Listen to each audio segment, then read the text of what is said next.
Billy Blue, my knight in shining brindle. Welcome to another episode of A Poet Reads to Write.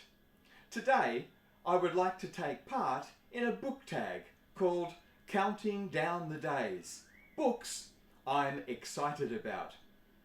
This is a tag that was created by Ruben in To Readers It May Concern and by Emily from Prose and Petticoats. And I was tagged by Pat from Book Chat with Pat. So, what am I excited about? Where are my reading adventures about to take me? Well, the first thing I would like to talk about is this magnificent folio edition of The King of Elfland's Daughter. As with everything from the Folio Society, the book comes in this miraculous slipcase. It's very, very sturdy, as you can hear and see, and it's beautiful, illustrated all the way around. The book itself is just magnificent. As everything from the Folio Society, the first thing that you do get excited about is that magnificent slipcase and the cover art. These are beautiful hardback books to really cherish and to pass down the line after you've passed away. This is an interesting book. When the Folio Society first announced that they were doing a quite expensive signed deluxe edition of this book, I actually promised myself I would not buy it. I really had spent probably the last of my money on folio books, and I had promised myself I wasn't buying any more. And I think I had one night where maybe, in memory of Dionysus or Bacchus, I had had a little bit of wine to drink and I ended up buying this book. It had been nagging away in the back of my head for a long time and I had wanted this. I think I always knew I was going to get it. But I must admit, when I woke up the next morning and remembered what I'd done, I had a few sleepless nights worrying about how this was going to come out of my grocery money for a week or two. But anyway, it is here now. I've actually read the first chapter of this book already and fallen madly in love with it. Fantasy is a genre that I really enjoy. And Lord Dunsany, in The King of Elfland's Daughter, this is one of those books that's really at the start, the 19th century origins of fantasy as a genre, along with other writers that I just adore, like George MacDonald and the great communist utopian thinker William Morris. Morris in particular as a writer, a poet, craftsperson, a painter, pre-Raphaelite artist who I just love. So this is one of these other books that, was so important to writers like C.S. Lewis, Tolkien, and all of the great 20th century leading up right to today, people like Neil Gaiman, for example. This is a beautiful book. As I just said, this is actually a book I have read the first couple of chapters, fell madly in love with it. Really glad now that I did buy it. And this is a book that I've promised myself that I will finish reading as I load this video, either tonight or tomorrow night. So I'll have this book finished by the weekend. That's my promise to myself anyway. So this is the first book that I'm really, really excited about. After that, I will be moving on to an Indian writer who I also just love, Arundhati Roy. Arundhati Roy, of course, is the great Booker Prize winner with her first novel, The God of Small Things. And a few years later, she wrote a second novel, The Ministry of Utmost Happiness. These are books that you can see have beautiful covers. These are softback books. But like the Folio Society being softback, these ones fall really nicely open in the hands. They're really easy books to read. And then I also have by Arundhati Roy a selection of articles or essays that she's written over the last 20-30 years. And these have all been collected together into a book, a collection of her essays and articles called My Seditious Heart. And this is a beautiful hardback book. Again, opens for quite a fat book. It opens fairly nicely in the hand. Not quite as nicely, obviously, as the Folio Society, but nor does it come with that price tag. This has fairly thin paper. It's not the beautiful Abbey wove paper that you get in Folio. You know, the Folio Society books just open so beautifully in the hand. You really do have an experience of reading a work of art. They're things that I get very excited about. I don't buy Folio Society books as investments. I buy them to read. And as you can see, the Lord Dunsany, King of Elfland's Daughter, is one of those things. This collection of essays, it opens fairly well in the hand. I am really looking forward to reading this. I have actually also started reading this collection of essays and articles. Really enjoy her writing style. I find Arundhati Roy very engaging. I've watched many interviews with her on YouTube now, and I'm really enjoying discovering Arundhati Roy as a writer, as a thinker, particularly as a very left-wing progressive thinker and critic of what she describes as Hindu nationalism or even fascism. She's a real critic of many of the directions that modern day India is taking. She's also written some very interrogative, very difficult pieces on thinkers like, for example, Mohandas or Mahatma Gandhi. And Gandhi, as a young adult, particularly when that wonderful Richard Attenborough film came out, was a person, of course, who I fell madly in love with, and was a thinker. And I have his journals and diaries and his adventures with truth, and he was a person that I fell madly in love with as a very young adult. So to read some of Arundhati Roy on Gandhi now, really interrogating some of his positions, some of his more conservative positions even, on things like caste, is very, very challenging and very difficult to read, actually, because Gandhi was someone who I always really, really loved. So Arundhati Roy is someone I'm very excited about. The other reason why I'm about to really launch into Arundhati Roy and read the novels and the collection of essays is I'm currently writing an autobiographical verse novel called Hounded, and I'm up to the second last chapter of this book. And the way I want to bring this second last chapter to a conclusion is a meditation on Arundhati Roy.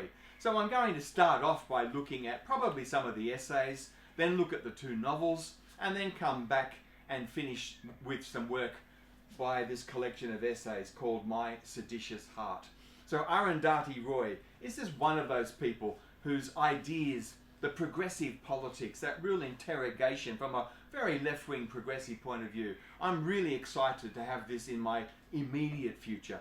This is what I will be reading over the next week or two as I try and finish this second last chapter of Hounded.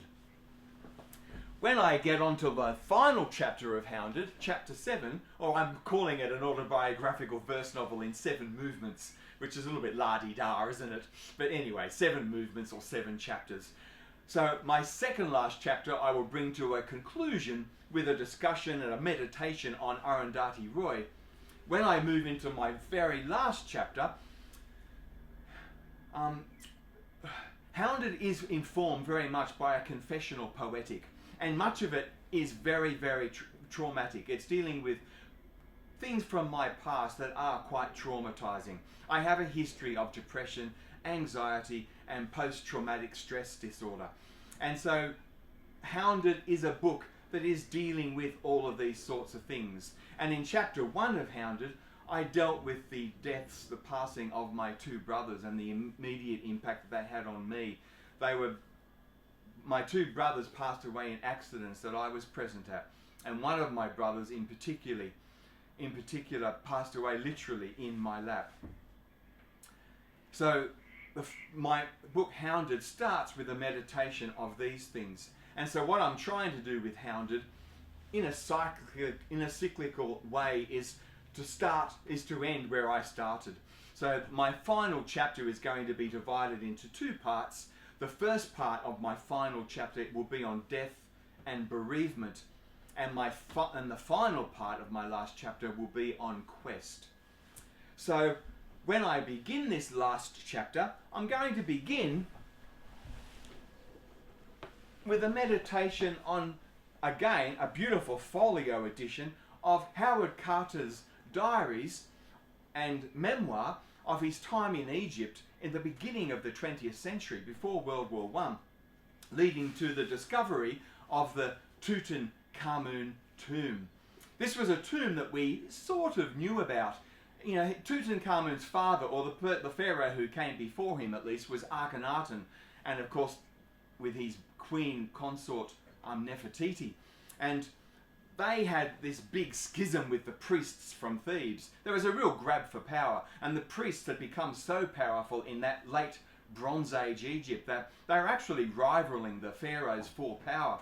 And so Akhenaten, either out of a real sense of religious fervour and of maybe even conversion to one of the earliest types of monotheism, he had a real schism with the priests.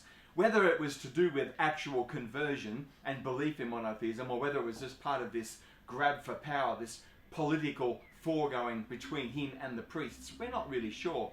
But he actually moved the city, the capital of ancient Egypt, away from the priests, really cut down their power, really tried to excise Egypt of all its gods and ancient religion, and developed this new religion of monotheism with the sun disk.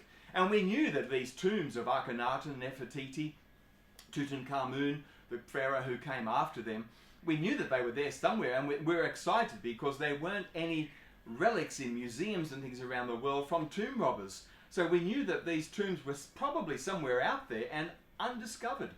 And Howard Carter was fairly sure he knew where they were. And of course he discovered the tomb of Tutunkhamun. So these books by the Folio Society are just absolutely magnificent. Again, you can see why I'm excited to get to reading these books.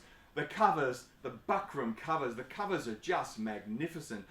As with everything with Folio, the book just opens so beautifully in the hand. They're just beautiful things to open. They read so well. You know, these are books that the experience of reading is part of the journey. You know, you're not only reading these books because of their contents.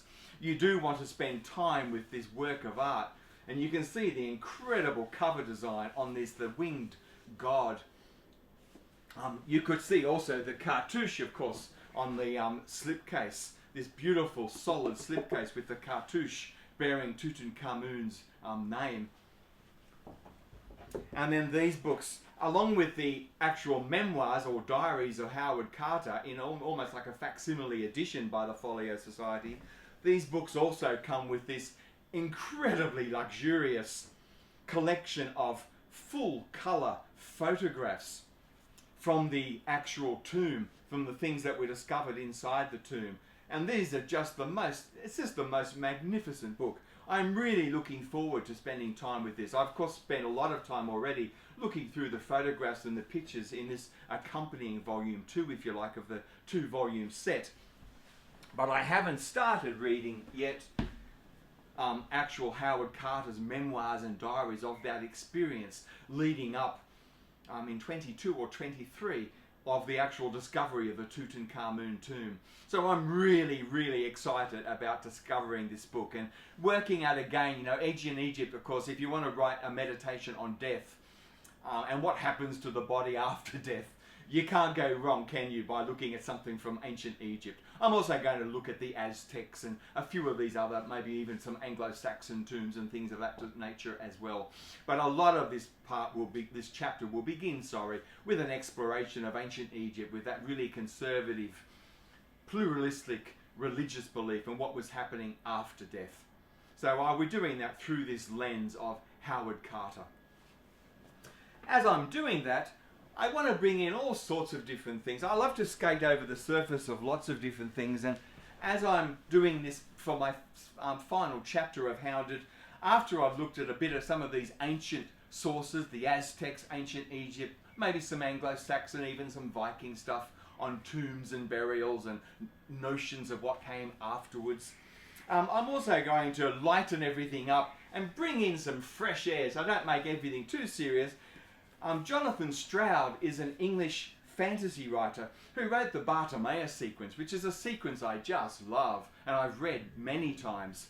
I'll have that over there on my bookshelves. But I have just bought all of these books, the Lockwood & Co. series, and I haven't read any of these yet. These are very much about ghosts and detective agency, and I haven't read them yet, but from what I have read, of what I read about them and interviews with Jonathan Stroud, I think I'm going to love these. So I'm hoping to do something on this at the beginning of this last chapter as well. A more fun way of looking at ghosts, what comes after death, and a meditation on that, and then bringing it back to my own personal story. As you can see again, I decided to really spend up on these, and I bought the whole set in these beautiful hardback editions, and they've all got these beautiful matching covers. So I'm really excited to discover these. I'm hoping, desperately hoping, that I love this series as much as I adore the Bartimaeus sequence. And I'm sure I will. Jonathan Stroud is a fantasy writer I really enjoy. While I'm looking at death and bereavement, I couldn't go past looking at this book. I've had this book on my shelf now for about a month. I can't believe I haven't read it yet, actually. This is the biography of John Donne, the English metaphysical poet and Anglican priest, by Catherine Rendell. And this is called Super Infinite, The Transformations of John Donne. You can't believe that a young academic who did her PhD on John Donne, who could actually come up with, you know, John Donne is part of the canon, isn't he? And there's been so much written on Donne. It's almost beggars belief that somebody could have come up with something so fresh, so unique and interesting as a way of reinterpreting the life that we all probably thought we had a pretty good handle on. I'm really excited about this book. I've watched many interviews on YouTube with Catherine Rendell. She interviews really well. She's a great enthusiast of John Donne. She did her PhD on Donne either at Oxford or Cambridge. I think it was Cambridge. And this is sort of a popular synopsis, a bit from her PhD thesis, her dissertation. The thing I love about John Donne, of course, was that as well as being a great poet and vicar of the Church of England, he also wrote an early essay on suicide. In a sense, it was a defense of suicide, of the right to pass away by suicide. And this was an essay, you know, this was written in a time when England was not a democracy. It was very much a dangerous place to live. There were court politics and things going on behind the scenes, and a lot of people were executed. And suicide was punishable, ironically, by death. It was illegal. And it was illegal to write about or to be seen to be promoting. So this essay that John Donne wrote in defense of suicide would have got him into serious trouble if it had ever come out. And it was an essay that he just privately published in a very, very small print run. And it just went circulating amongst certain close friends, apparently. And it wasn't published until way after John Donne's death. So this particular biography by Catherine Rendell, from what I can make out, this really begins possibly with this essay in defense of suicide and looking at John Donne's own battles perhaps with depression, with that mental fragility, and whether he was even tempted himself to suicide. And of course, the time that he was living in, you know, this was the time of the Great Fire of London, of wave after wave of Black Death or the plague. So everyone who lived at that time had many experiences with death, and John Donne also had many experiences with death, many traumatizing experiences with death. So this book, this biography, is apparently really bringing to life that really human portrait of John Donne, this great metaphysical poet, and looking at some of the more fragile mental states and his relationship, his communication, dialogue with ideas around death, depression, bereavement, and possibly even suicide. So I'm really excited to get into this book when I find time to read it. But I will need to be reading this book because this is going to be a big part of the opening of my final chapter of Hounded. While I'm talking about Hounded, and going back to my great indulgences with the Folio Society, I have just bought myself the wonderful Susanna Clarke. You can see the beautiful slipcase here. Magnificent thing, isn't it? Really solid, beautiful slipcase. This is the Susanna Clarke novel in 3 volumes to make it much easier again in the hands. This is Jonathan Strange and Mr. Norrell. And I'm really excited about this. I have watched the TV drama series, which was brilliant. I really enjoyed watching the show. And I'm really excited about getting into the novels, not least, of course, because they are Folio Society. You can see the beautiful black covers with the gold type on, and all three of them, of course, come in this beautiful series, so they're all presented in much the same way. They're a matching beautiful set, and having the thing in 3 volumes is just going to be fantastic, and I think add to the reading experience. You know, this is a very long novel of about 1,000 pages with lots of appendices and introductions and all sorts of things. So having, I think, this in 3 volumes will make it much easier to hold in the hands. A little bit like Tolkien's magnificent Lord of the Rings, isn't it? You know, you can get a single volume of Lord of the Rings, and I know it was intended to be read as a single book, as a single volume, but it really can be very hard in the hands to read and to open it up and to keep things, you know, reading nicely. This is a better reading experience, I think, having it in these 3 beautiful open volumes. Folio do the most magnificent job. Look at this. A front piece that actually folds out with artwork at the beginning of the book. And then the whole thing, of course, is magnificently illustrated. So I haven't read this yet. I'm really excited about reading it. As I said, I love fantasy as a genre. I'm really excited about getting to Piranesi as well, the other great Susanna Clarke novel. And again, I haven't read Piranesi. I haven't got a copy of that yet, but that'll be a purchase when I can save up some money from my groceries. I will be buying Piranesi, and I'm really, really excited about this. I'm intending to do something on this, either with death in the first part of my last chapter of Hounded, or maybe this might fit more with Quest when I start looking at that. And when I do Quest, I'm going to be doing some work also on the great Dark Materials sequence by Philip Pullman. So maybe Susanna Clarke will fit in with a parallel discussion with Philip Pullman, his Dark Materials, and I'll bring it all to a close on Quest with some of this fantasy literature.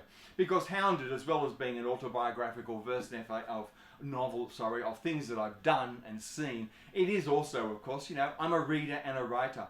So I couldn't write an autobiography without many mentions of books and the things that I'm reading, the things that I'm thinking about. You know, for me, an autobiography is basically sitting in this chair with me quietly simply reading and thinking of things to write. So that is a big part of this autobiography as well. So this is something that's going to be in that last chapter as well.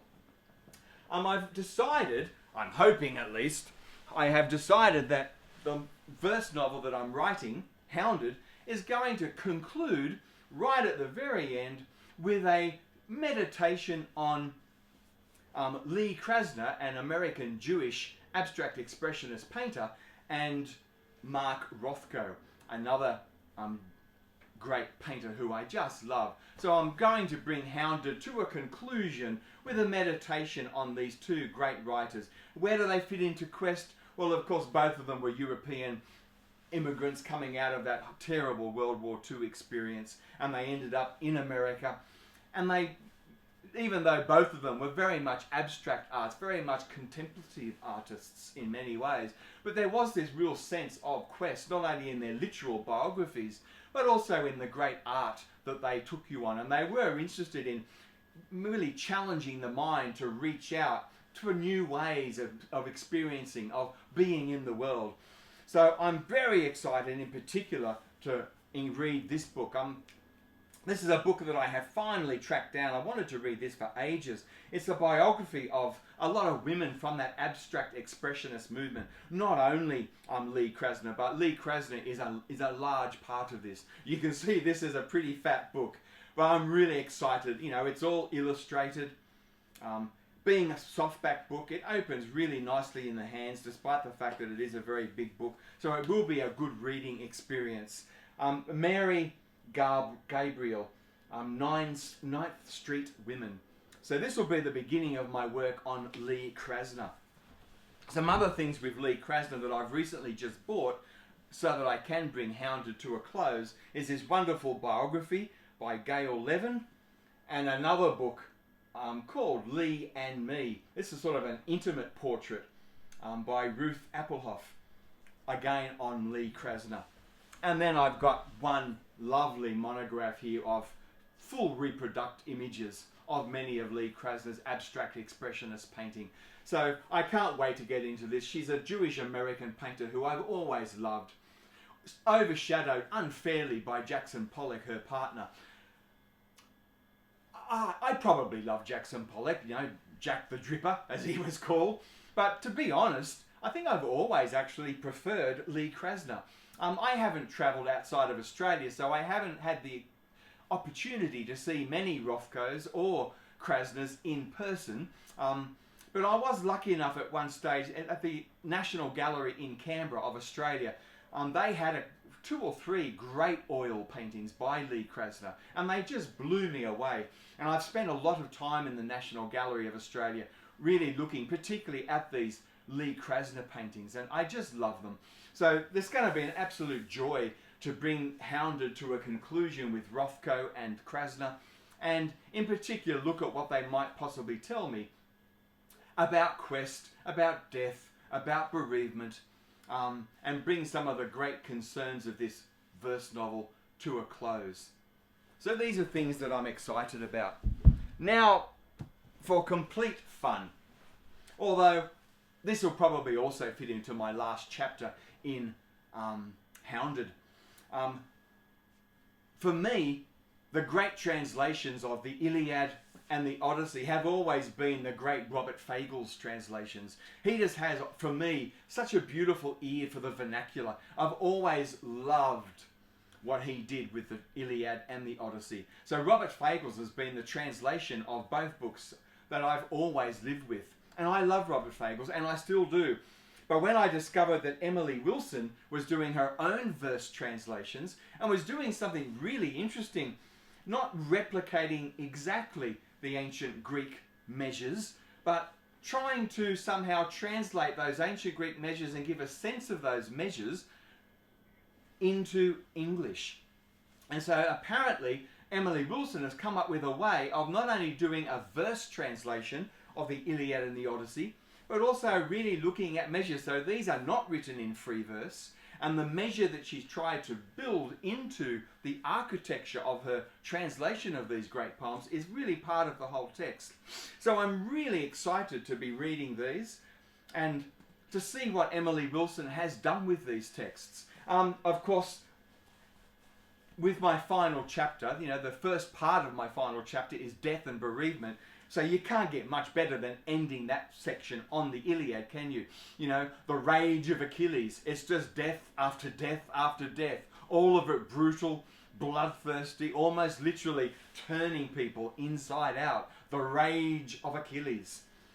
So I'm planning on bringing the first part of that final chapter to a close with a meditation on Emily Wilson's translation of the Iliad.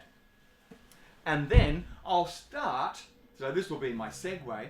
I will start the second part of my final chapter when I go to Quest on the Odyssey. And of course, how better can you bring in and introduce the whole notion of Odyssey, of Quest, than going back again to the great Homer. So I've got Emily Wilson's translation also here of the Odyssey. So, you know, I've lived with the Robert Fagle's translations of the Iliad and the Odyssey for many years. Always loved them. I've written ekphrastic poetry about the Robert Fagle's translations as well, which appear in my book, Cactus. So I'm really excited about just seeing what Emily Wilson can bring to the table. You know, what is she doing with these translations? Again, you know, like Catherine Rundell, I've watched many interviews on YouTube with Emily Wilson. She interviews really well, and I'm a very, very engaging, interesting person. So having watched many interviews with Emily Wilson where she talks about these translations and what she was trying to do with them, I'm really excited to maybe get into them sometime in the next month or two. The last book that I thought I might go to, which a book has only just come actually, this is not necessarily a brand new book, but it's new to me, and it's not one I've read yet. Clem Attlee was the great Labor Prime Minister just after World War II. I suppose the Australian equivalent was John Curtin, who led Australia through the war years, and then the great train driving turned Prime Minister Ben Chifley, who came through those late 40s into the 50s. Clem Attlee was a great Labour Prime Minister who really offered that new hope after World War II, when the British people had had enough of the Tories and Churchill, and they wanted to look for something new and actually give people hope for the future. You know, what did we win the war for? And Clem Attlee was that great Prime Minister.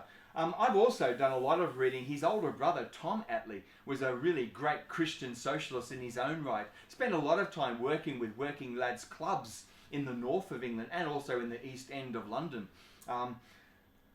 So this great biography by John Bew, the great biography of Clem Attlee, and I thought I would have to finish with this because, you know, in celebration of the great Labour victory in Britain that we've just witnessed in the last week or two, going back to Clem Attlee, you know, one of the great people, one of the great heroes of the current Labour mob who are running Britain today. And Clem Attlee is just a man I love. Again, you know, he had a great tradition like his brother Tom. He had a great tradition through Christian socialism, his Anglicanism, and that great social commitment of, you know, many of the great people at the time. And he really brought that Christian socialism to play in his politics and what he wanted to achieve. So I'm really excited to be reading this. It's a beautiful hardback book. You've got the beautiful portrait here of the man with his favourite pipe. It's a hardback book that opens beautifully in the hands. It's illustrated with lovely photographs, black and white photographs from the time of Clem Attlee's life and his time of his prime ministership. So this is a book, when I finally come up to it, you know, this is not a book that I'm going to be reading necessarily for hounded for my writing quest. This, like Lord Dunsany's The King of Elfland's Daughter, this is just for fun. And I'm really looking forward to getting into this. I will have it read certainly by the end of this year. Really looking forward to spending time with this as I think about the great Labour victory in Britain today. And of course Australia, where I come from, we also currently have a Labour government. So I can remember all of these great things as I read this beautiful biography of Clem Attlee. So thank you. It's been really fun taking part in this book tag. These are the books that I'm anticipating. These are the books that I'm really excited to be getting to. So thank you for tuning in, and bye for now.